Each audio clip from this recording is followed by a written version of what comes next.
Hello everybody and welcome back to a new coloring adventure at C.L. Aldridge Art. For those of you who might not know me, my name is Christine Aldridge. I am an artist. I do draw coloring books. You did see hopefully the intro to my video, so you saw those. The newest coloring book is Dragons, Flowers, and Mandalas. Oh my, on sale now in print or PDF, either at Amazon or in my Etsy shop. I did want to come to you today to address a question that I have received. This video is being made as in response to a question about having swatched some do-it-yourself metallic mica watercolors that I had made a video on. It remains to this day my most popular video. I didn't even think about it at the time that I made it, but apparently there is a great deal of interest in the subject. So, what I did, just if you are unfamiliar with that video, by the way, David and Paloma, this video is for you. I'm assuming that it is two people. It looked like two full names sort of side by side as your username. So if I've made an erroneous assumption and there is only one of you, please accept my apology. Okay, what I did was I used my Pearl X pigments to make these metallic watercolors. Now I did this, of course, because the Finitech Coloros are very expensive. I had these on hand. You just mix them with a little gum Arabic. That's what the video that I had previously done was about. But I don't believe that I showed the swatches. I have shown the swatch books of those several times, but this video is not only to show those again for David and Paloma, but also I had gotten some new colors as a gift from a subscriber and had not yet tested them at all.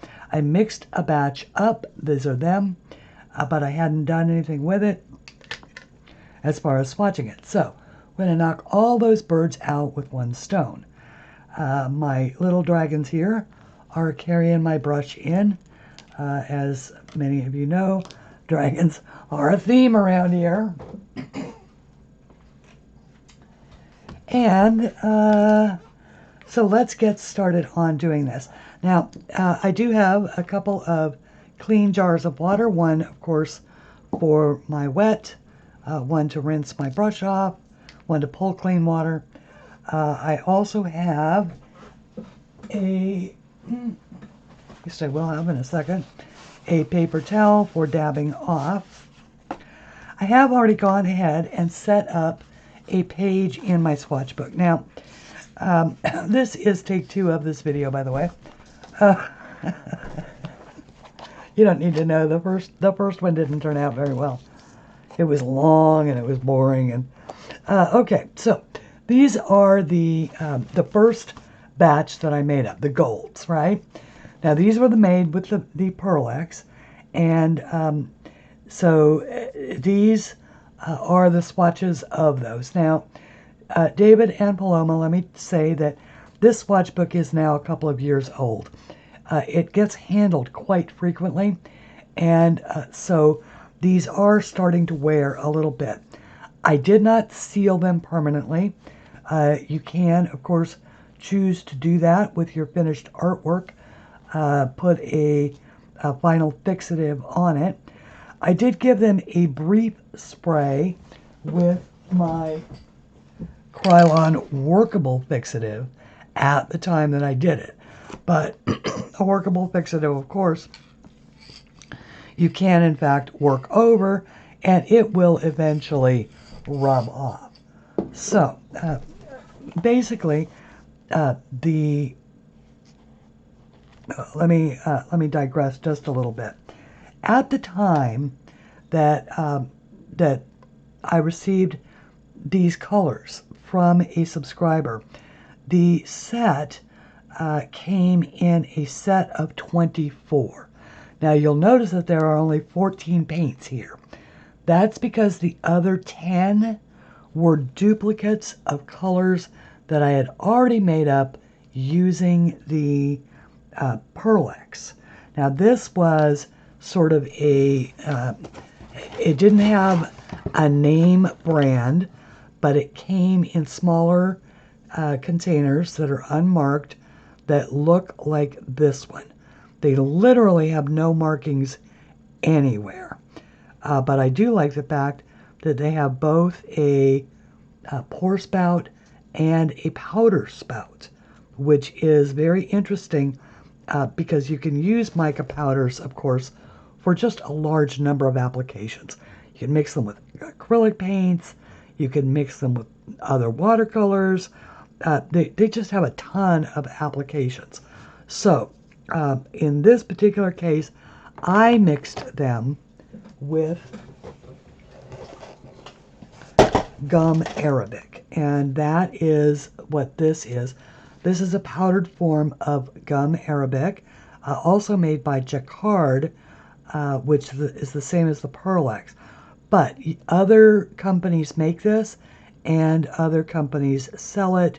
You can get it in large batches. I don't think it comes in batches any smaller than this. And this is a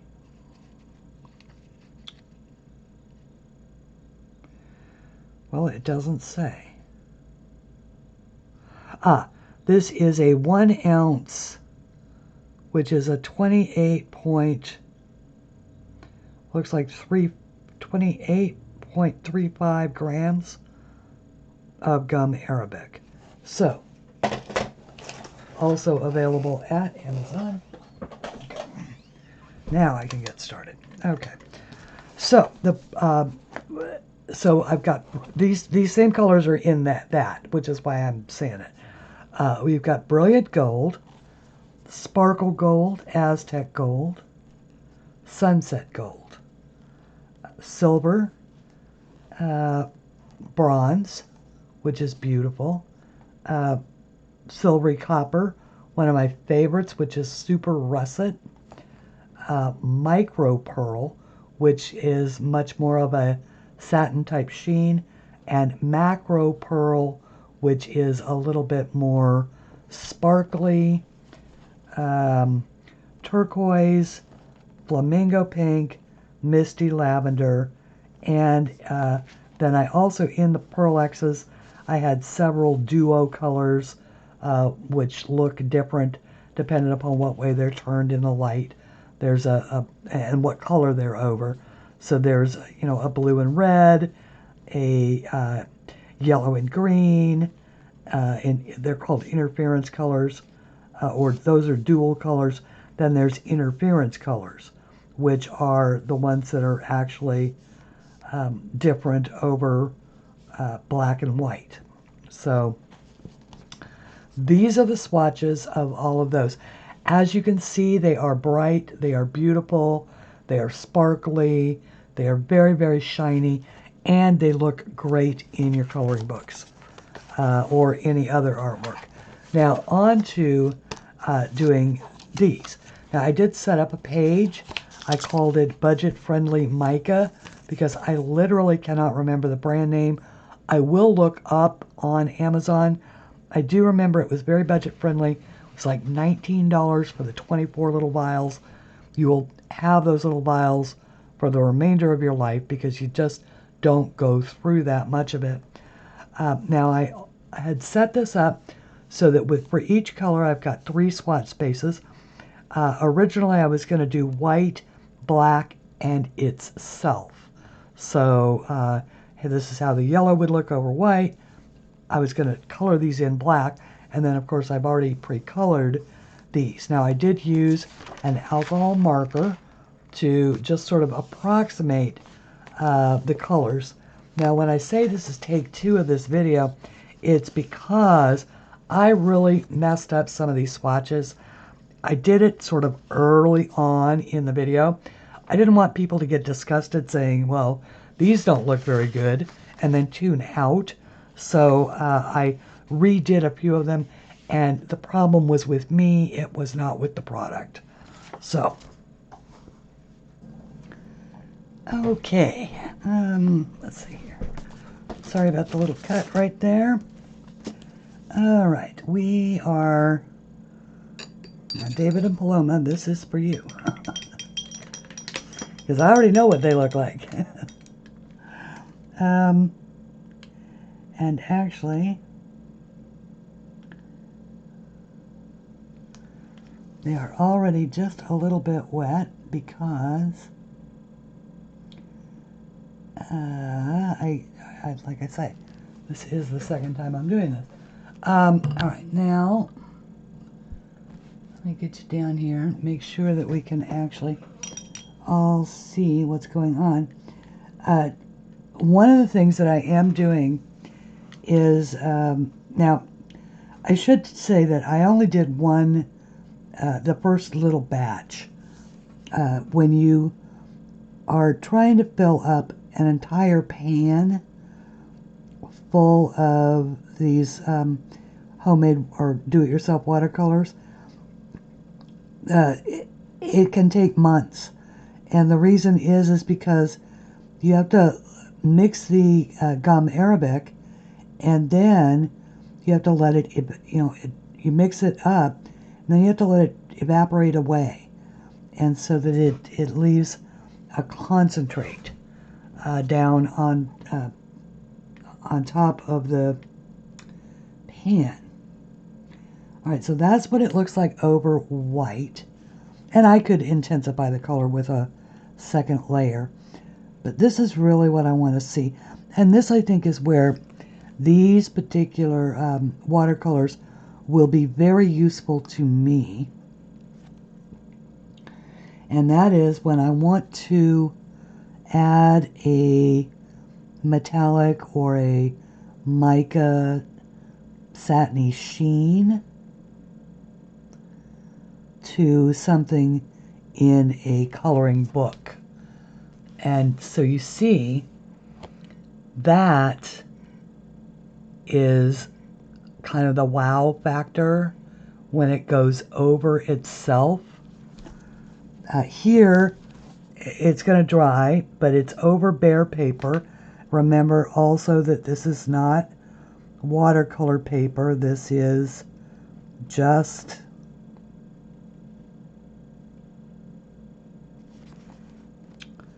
regular paper. The other thing I would say is that because this is mica powder, one of the things that you want to always do is brush in the same direction, because the sparkle effect of mica, or actually really any of our sparkly paints, is the lining up of those little tiny crystals all in the same direction so that they catch the light. You know what I mean? And so because of that, you do want to be sure that you're painting in one direction. You'll get better coverage that way. I mean, you can paint it on in any old direction you want, but just make sure that that last bit of brush stroke is all in the same direction, and it will really, really shine on you.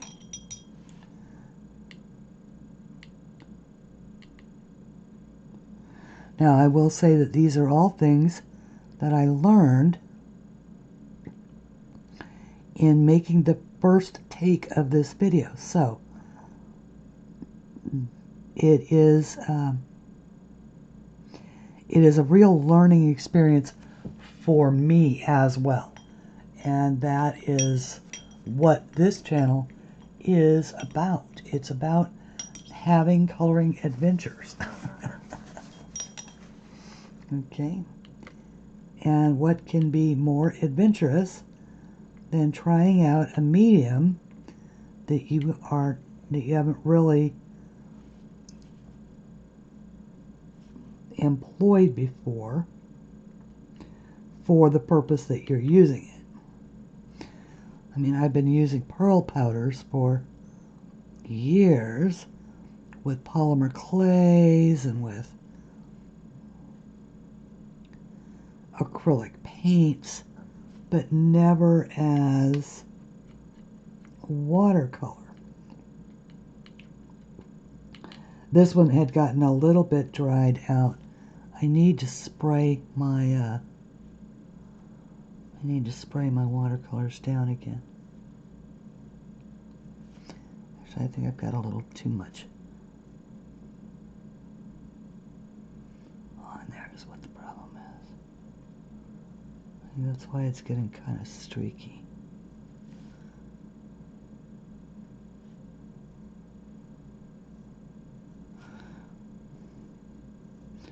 Now the red, you see it came out just fine on this one.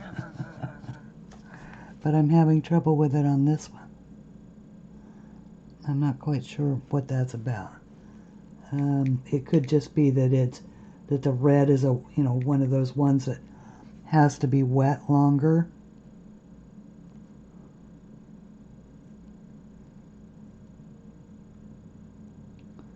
Because it certainly goes over itself and leaves just a beautiful, a beautiful sheen.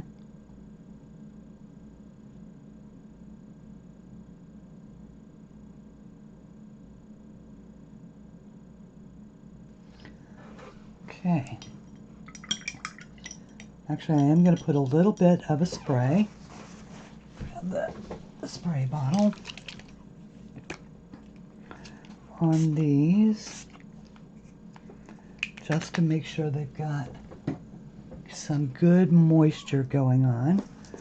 Okay, so now I've got the purple. Now these are not in order in this pan, but by the time that I went to rearrange them, they were all so wet that I couldn't pick them up without getting them all over myself. So I will wait to rearrange them into this order in the pan until they're all dried out again.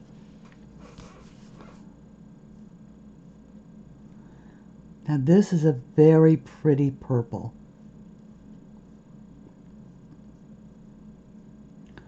I have to say, I am like I said, the price on the sort of off-brand mica was, I believe it was right around, I want to say it was $19, something like that. It might have been more. Might have been as much as 27. I honestly do not remember. But even with the gum arabic, it was still less expensive than this many colors of the Benetech.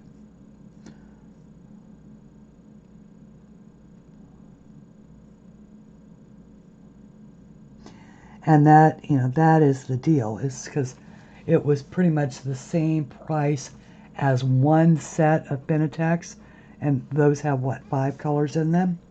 So,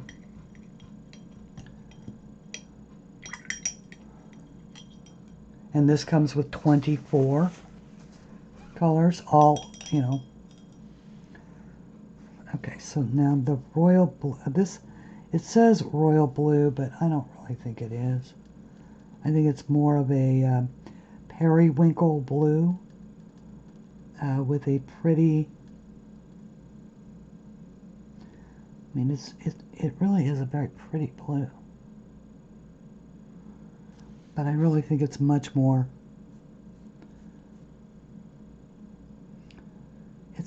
of an interference blue purple.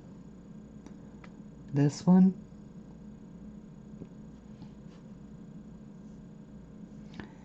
It goes on looking very purple.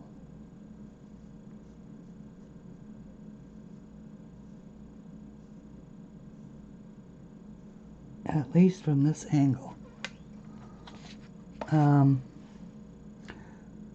But it also looks, watch this, very blue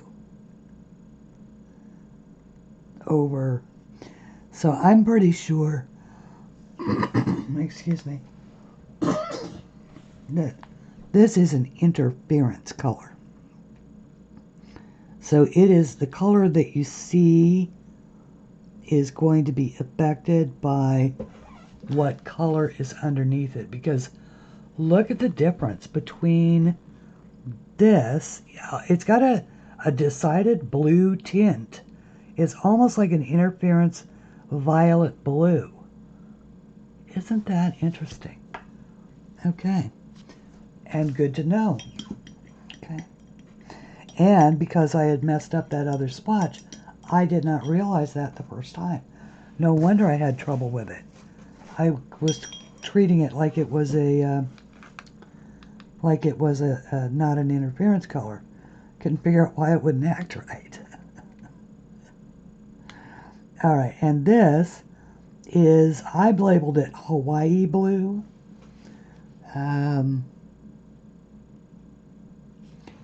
Because I think that's the color that when I think of the interior of Hawaii, not the ocean blue, but the waters and the pools on an island like Kauai or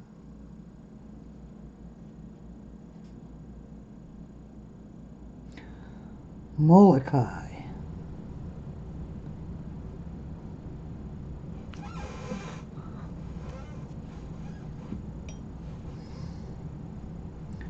And of course, I don't think that we see the waters on Molokai. I don't think you're allowed to go.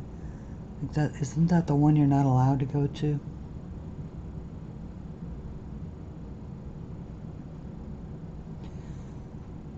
I don't know.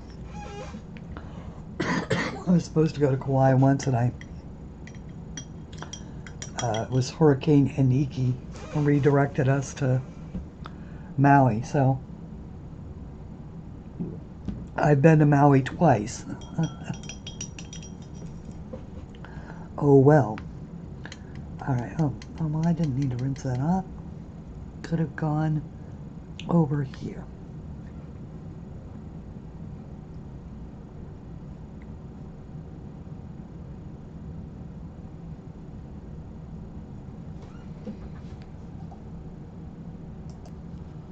Okay, oh, I like it. Okay.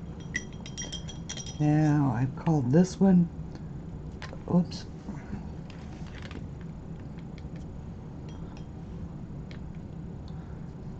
Ocean blue.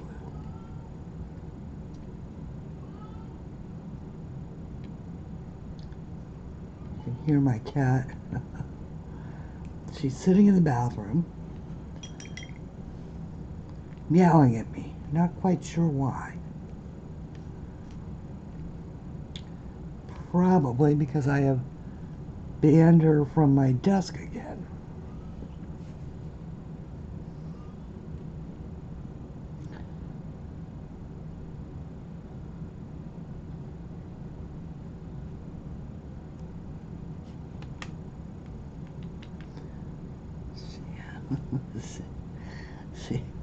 She was not letting me get any work done at all.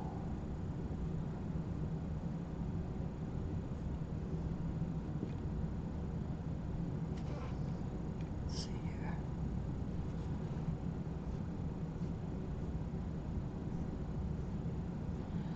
Also, this brush is kind of small for this particular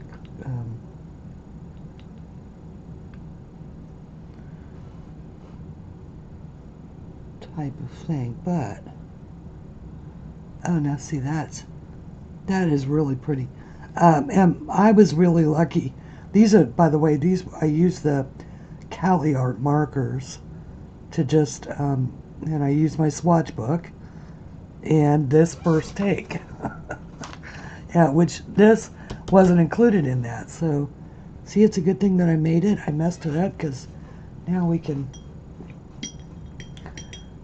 see what it looks like over itself, which I think is very cool. And okay, so now this one I labeled Turquoise.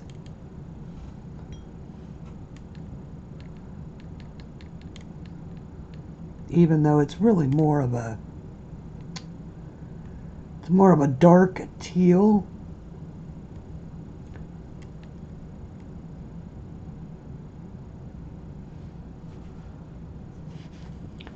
It's the same color that my 1993 Ford Explorer was.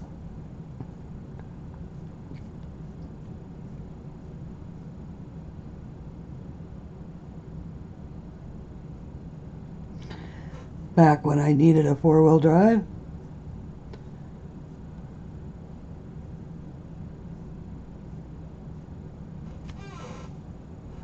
Okay, it's a pretty color though. And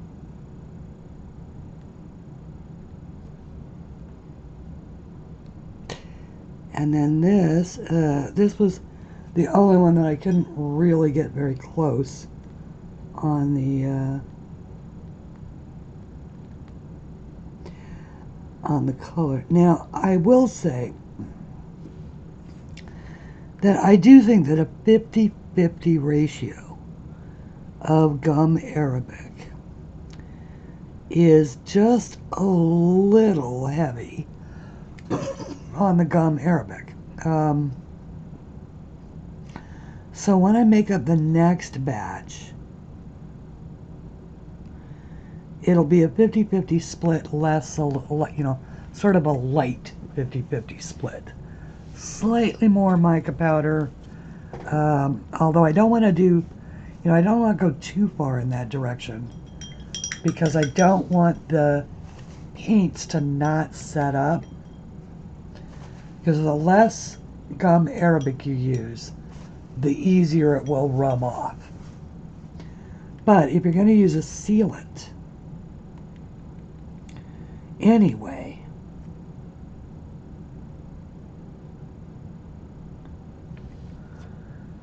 then, then that might be okay.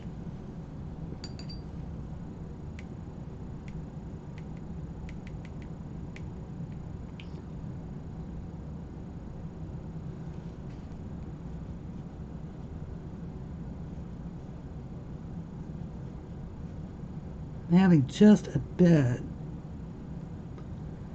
of an issue keeping my consistency here with the paint as well. So I think that a little less gum Arabic will probably help on that account.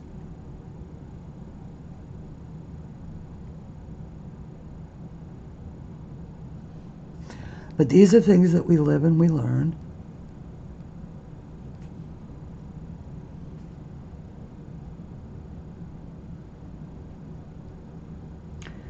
And that's what we're all about here. We experiment, we find out what works,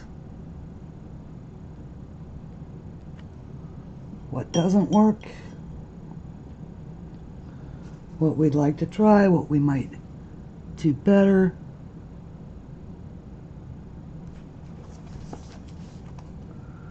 Yeah, those are really pretty. Okay, the leaf green, or not, yeah, is it the leaf green? Yeah, I think it is. The leaf green is this one. Now, I kind of messed up, and I put the forest green. I missed, when I made the list, I missed the forest green. So, I stuck it in down here at the bottom. But I don't want to get my hand in it, so we're going to save it to do last. Since that swatch would be right where my hand needs to be.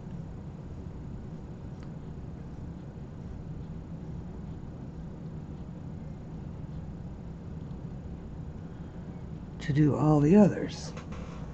Yeah, see, that's awfully pretty.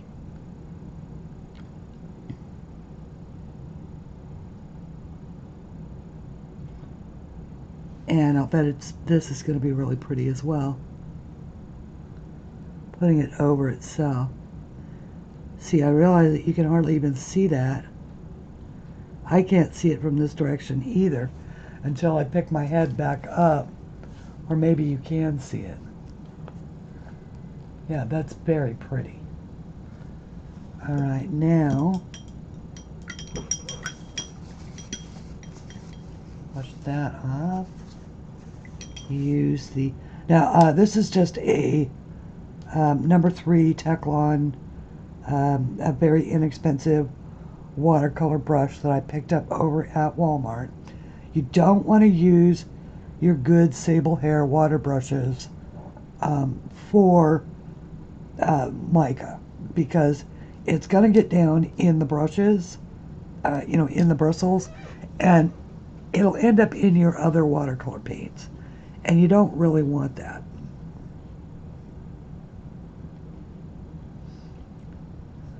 So I like to have a dedicated brush that I use primarily for my swatch book. And I choose Teflon because it's durable, you know, it's inexpensive, and yeah, I mean, it's, the brush works great. That's bottom line. The brush works great. Oh, now see, that matches absolutely perfect.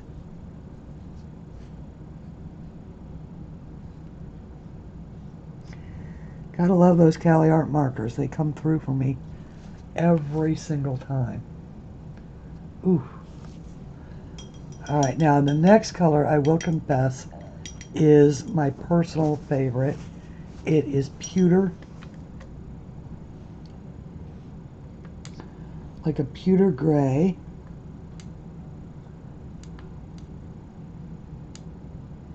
Yeah, see, my paints have gotten all dried out again.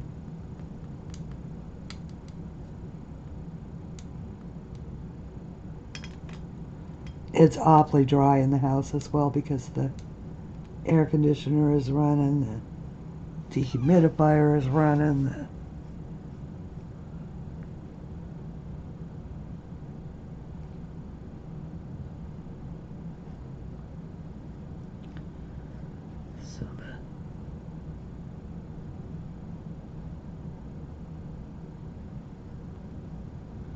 oh, look at how gorgeous that is. That warm, oops, sorry, that warm pewter gray. Ooh, I love it. Oops, got a little carried away there. Let's see, pull some of that out of there. That's better.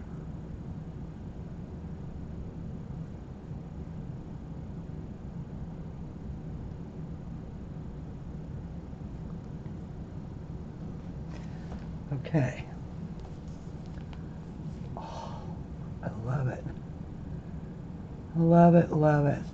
I mean, when was the last time you found a nice, I mean, a real pewter gray for those, you know, those chalices and the armor and the, you know, all of that you get in coloring books these days, or actually, you know, anything else that you want to paint.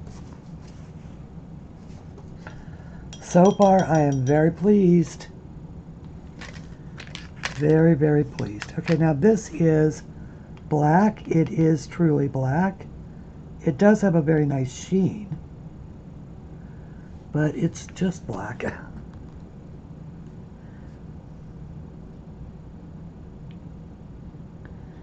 But it would be good for black leather, color a black leather vest, or a black leather pants. I'm sure there's a picture in, oh, what's his name? Nick Wade? Or Nick Wade? No, Nick.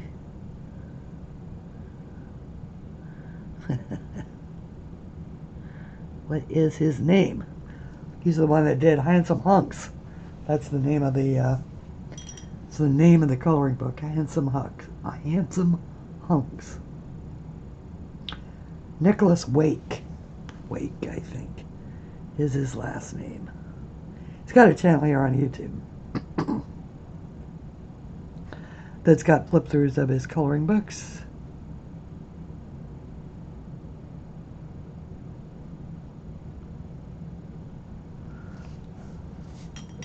I have one, but it is not the Handsome Hunks. It is, however, very nice. It's Dragons, I think. I think it's his Dragons book. Yeah, as a matter of fact, I'm sure it's his Dragons book. What else would it be? All right, and last but not least is our forest green. And then, David and Paloma, you cannot say that you haven't seen all of the swatches of these, and neither can anybody else. So, and I now have a new page in my swatch book to show off during streams.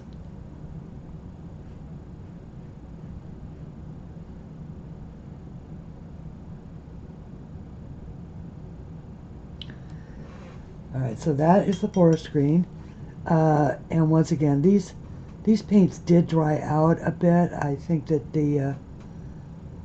that I could get that color a little bit more intense if I spent a little more time mixing my paints over here. But you get an idea, right? You've got the idea of how these work and the fact that they give, for the price, you just can't beat it. You just simply cannot beat it. Okay. Move this stuff out of the way and bring this down just slightly up so that we can see it all. Yeah, I am really pleased. So this is over white and over itself. Now I will also show you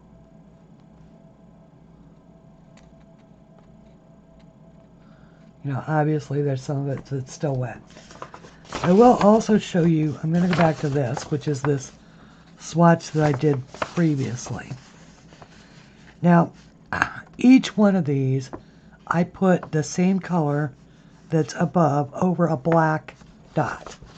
So you can see how, like, that blue looks over black. And you can see the purple over black. That is the this color Hawaii blue over black. This is the ocean blue over black. And I did that all the way down just to, and that's why I didn't do it here. It's because I had already sort of done it here just for my own edification. But I don't think that I will use those over black. I think that if I do use them in a coloring book, it will either be primarily as a standalone, but possibly as an overlay, more than anything else, to overlay and just bring a sheen or a shine to something in particular. Now, obviously, once again, the golds, the golds are just superb. Now, like I said, this swatch book has been handled a lot. You can see, you can rub it off. You don't want to, I don't want to do that. But it is good to use a fixative on it. And I think I might have already pointed this out, but this Krylon Workable Fixative is a great alternative or a great option. You could use a final fixative. If you are sensitive to the smell, I believe that the final fixative might be the better option. So anyway, I hope that this answers your questions that you had and provides additional information to anybody who has seen that video, my DIY watercolor, metallic watercolors. It does, like I say, remain one of my most popular videos. So, I have also just want to take a quick mention and let everybody know that as of this morning, there are 2 brand new drawings available in my Etsy shop. These are both going to be in my next book, but for right now, they are for sale in the Etsy shop as individual drawings. Of course, there is a link in every description of the videos that I do. I want to thank you very much for watching today, and until we meet again, please color something pretty. Bye, everybody.